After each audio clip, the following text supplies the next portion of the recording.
So one of the things that is challenging for this course is to try and understand what it is that is making implementation difficult before we get into the solutions and before we get into the management ideas. Public policy implementation could be hindered by many, many factors, and we like to develop schematics that can discipline our thinking, and we want to do that for this course too.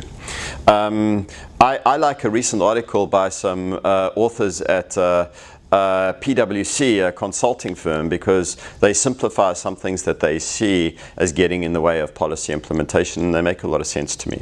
One of them is they say methods and processes matter. It matters how you are trying to manage your project or manage the implementation of your policy. And one of the observations is that many, many people do not have any training in methods and processes at all. They're using methods and they're using processes, but they don't know why. And they don't know if there are other ones to use.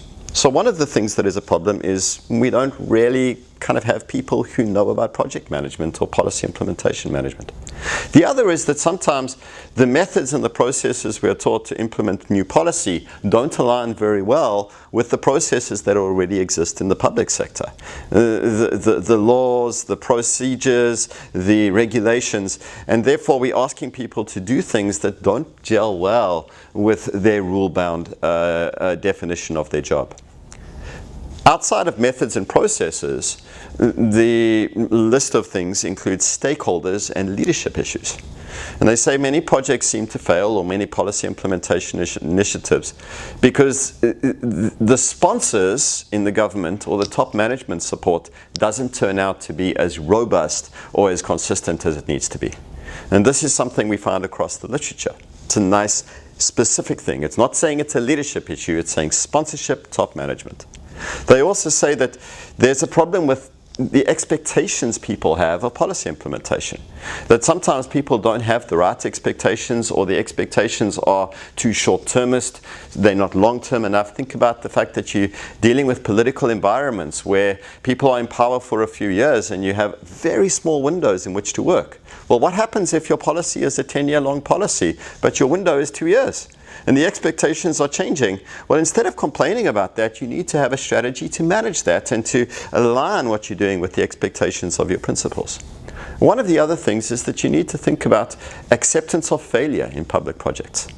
Now, when the PwC authors are writing about this, they're saying there is actually too much acceptance of failure. People expect that it will fail. There are other people who say there isn't enough acceptance of short-term failure to get to long-term success. But this issue of kind of expectation and acceptance of failure is interesting. The third bucket that they speak about beyond methods and processes and stakeholder and leadership issues is complexity and uncertainty.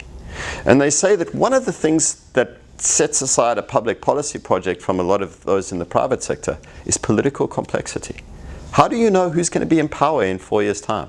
In many countries, how do you know who's going to be in power in 6 months' time? Is the minister going to get fired? Is the minister going to move somewhere else?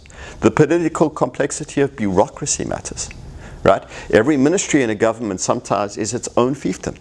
So the political intrigue about power is one that you have to navigate. You can't say, well, it's political, so it's harder. You need a method that helps you deal with that. Also speak about organizational complexity. Who really is in charge? When you're working in a government, we say, well, the minister must be in charge. Hey, but sometimes the Director General has been there for twice as long or 3 times as long, and they're the one who actually keeps the trains running. There's another thing that also thinks then about how the complexity in the setting leads to imbalances of the objectives that you have for some policy issue and the resources that are available, or the timing that is available, the budget, etc. So complexity matters. Now, complexity essentially, when it is on steroids, leads to huge uncertainty.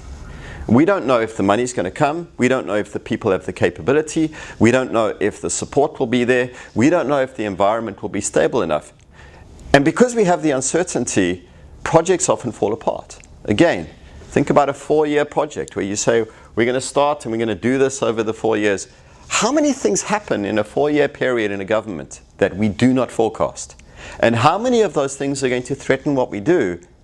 And how much of that comes in the way of our success? Now, these are reasons for failure. And they are also the design elements we need to think about when we're determining how we want to go ahead and do policy implementation.